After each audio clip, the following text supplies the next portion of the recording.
Viewers, welcome to my channel. അപ്പോൾ ഇന്ന് വീക്കെൻഡായിട്ട് നമ്മൾ വന്നിരിക്കുന്നത് ഇബിൻ ബത്തൂത്ത മാളിലാണ്. അപ്പം നമ്മൾ ഇതുവരെ ഇബിൻ ബത്തൂത്ത മോളിൻ്റെ ഒരു വ്ളോഗ് ചെയ്തിട്ടില്ല. അപ്പോൾ ഇന്ന് അതും കൂടെ ആയിക്കോട്ടെ എന്ന് വിചാരിച്ചിട്ട് നമ്മൾ ഇങ്ങോട്ടേക്ക് വന്നിരിക്കുകയാണ്. അപ്പോൾ ഈ ഇബിൻ ബത്തൂത്ത എന്നുള്ള പേര് നിങ്ങൾ കേട്ടല്ലോ, അതൊരു വെറൈറ്റി പേരാണ്. നമ്മളൊരു മോളിന് അങ്ങനെ ഒരു പേര് വരാൻ വഴിയില്ല. അപ്പോൾ ഈ ഇബിൻ ബത്തൂത്ത എന്ന് പറഞ്ഞ ഒരാളിൻ്റെ പേരാണ്. പുള്ളി എന്ന് പറയുമ്പോൾ ഒരു വേൾഡ് ഹിസ്റ്ററിയിലെ തന്നെ ഒരു ട്രാവലറായിരുന്നു. അദ്ദേഹത്തിൻ്റെ ഓർമ്മയ്ക്ക് വേണ്ടിയിട്ടാണ് ഈ ഒരു പേര് ഈ ഒരു മോളിന് കൊടുത്തിട്ടുള്ളത്. ഹീസ് ഫ്രം മൊറോക്കനായിട്ടുള്ളൊരു ട്രാവലറായിരുന്നു ഇബിൻ ബത്തൂത്ത. അപ്പോൾ കമ്പാരിറ്റീവ്ലി നമ്മൾ മറ്റ് മോൾസിനെയൊക്കെ അപേക്ഷിച്ച് നോക്കുമ്പോൾ ഇതിൻ്റെ ഒരു ആർക്കിടെക്ട് എന്ന് പറയുമ്പോൾ ടോട്ടലി ഡിഫറെൻ്റ് ആണ്. കാരണം എന്ന് പറയുമ്പം ഇതൊരു ദുബായിയുടെ തന്നെ എന്താ ഒരു പണ്ടത്തെ മോഡൽ ആ ഒരു സംഭവമാണ് ഇതിന്. ഇപ്പോൾ ഇതിൻ്റെ തന്നെ സീലിംഗ് ആയാലും ഫ്ലോറിംഗ് ആയാലും എല്ലാം ഡിഫറെൻ്റ് ആണ്. ഇപ്പോഴും നമ്മൾ കാണുന്ന ഓരോ പുതിയ മോൾസിനെ വെച്ച് നോക്കുമ്പോൾ ഇത് ടോട്ടലി ഡിഫറെൻ്റ് ആണ്. ഇപ്പം നമുക്ക് എന്താ പറയുക, നമ്മളിപ്പോൾ ഇതിനകത്ത് നമ്മൾ എൻ്റർ ആയി കഴിയുമ്പോഴത്തേക്കും ഒരു മോൾ ഫീലിംഗ് അല്ല. ദാറ്റ് മീൻസ് എന്താണ്, നമ്മളൊരു ഒരു ദുബായിലെ ഒരു ക്രൗഡഡ് സ്ട്രീറ്റിലൂടെ നമ്മൾ നടക്കുമ്പോൾ എങ്ങനെ അതുപോലെയാണ് അവരത് ഡിസൈൻ ചെയ്തിരിക്കുന്നത്. അപ്പോൾ അതിൻ്റെ ഈ ഭാഗത്തൊക്കെ ഉള്ള സീലിംഗ് എന്ന് പറയുമ്പോൾ ഒരു ആകാശം പോലെയാണ് ചെയ്തിരിക്കുന്നത്. പക്ഷേ അത് ഒറിജിനൽ അല്ല, അതവർ ചെയ്തിരിക്കുന്നതാണ്. ഇതിനകത്ത് ഓൾമോസ്റ്റ് ഒരുപാട് ഷോപ്പും കാര്യങ്ങളൊക്കെ ഉണ്ട്. ഇതിന് അപ്സ്റ്റേഴ്സ് അവരിപ്പോൾ സ്റ്റാർട്ട് ചെയ്തതേ ഉള്ളൂ. 1-2 ഷോപ്പ് മാത്രമേ അപ്സ്റ്റേഴ്സിലുള്ളൂ. പക്ഷേ ഇത് ഇങ്ങനെ പരന്ന് കിടക്കുന്ന ഒരു മോളാണ്. നമുക്ക് ഇവിടെ നമ്മൾ സാധാരണ ഒരു മോളിൽ പോകുമ്പോൾ ഉള്ള എല്ലാ ഷോപ്പുകളും ഇവിടെ ഉണ്ട്. ബ്രാൻഡഡ് ഷോപ്പുകളായാലും എല്ലാം ഇവിടെ ഉണ്ട്. നമുക്ക് ഇവിടുന്ന് ഷോപ്പിങ്ങും കാര്യങ്ങളൊക്കെ ചെയ്യാം. അപ്പോൾ ഫസ്റ്റ് നമ്മളിങ്ങനെ കാരിഫോറിൽ കയറിയിട്ട് ഓഫേഴ്സൊക്കെ നോക്കുകയാണ്.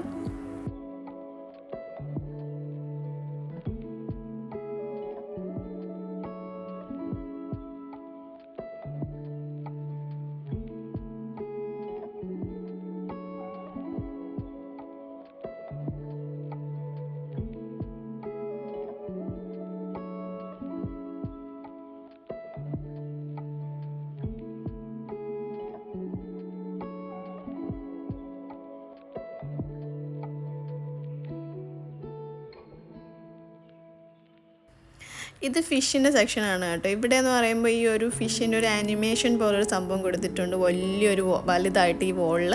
നല്ല ഒരു ഭംഗിയുണ്ടായിരുന്നു. ഞാൻ ഇങ്ങനെ ഒരു സാധനം കാരിഫോറിൽ ഫസ്റ്റ് ടൈമാണ് കാണുന്നത്. എനിക്ക് ഒരുപാട് ഇഷ്ടപ്പെട്ടു.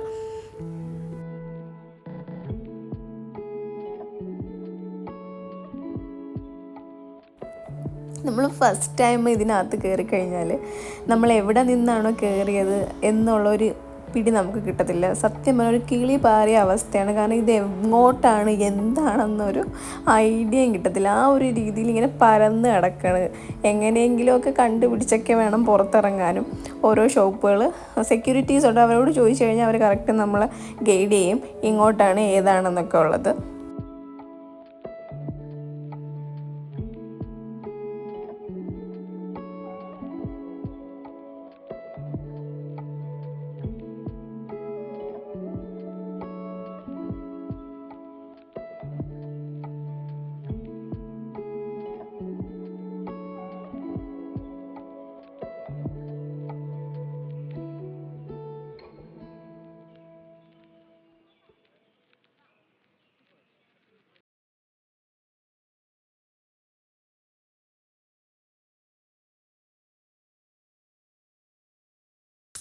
അപ്പോൾ കാര്യമായിട്ടുള്ള ഷോപ്പിങ്ങും കാര്യങ്ങളൊന്നും ഇല്ലാത്തത് കൊണ്ട് തന്നെ കുറച്ച് ചെറുതായിട്ടൊരു ഷോപ്പിംഗ് ഒക്കെ കഴിഞ്ഞ ശേഷം നമ്മൾ അതിനൂടെ ഒന്ന് ഹാപ്പി ആക്കാൻ വേണ്ടിയിട്ട് കിഡ്സ് പ്ലേ ഏരിയയിലേക്ക് വന്നിരിക്കുകയാണ്.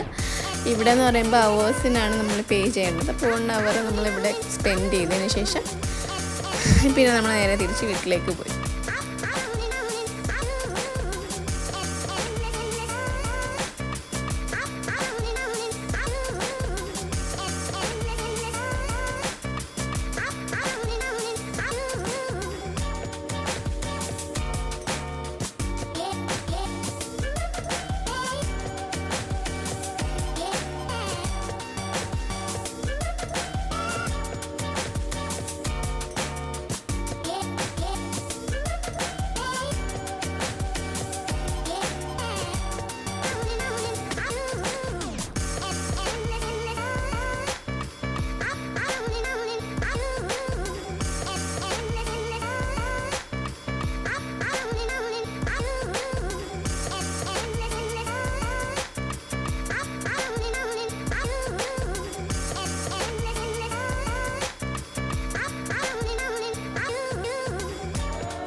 അപ്പോൾ അതൊക്കെ കഴിഞ്ഞ് പിന്നെ നമ്മൾ നേരെ തിരിച്ച് വീട്ടിലേക്കാണ് പോയത്. അപ്പോൾ ഈ വീഡിയോ നിങ്ങൾക്ക് ഇഷ്ടപ്പെട്ടെന്നുണ്ടെങ്കിൽ ചാനൽ ലൈക്ക് ചെയ്യുക, സബ്സ്ക്രൈബ് ചെയ്യുക, ഷെയർ ചെയ്യുക. Thank you so much.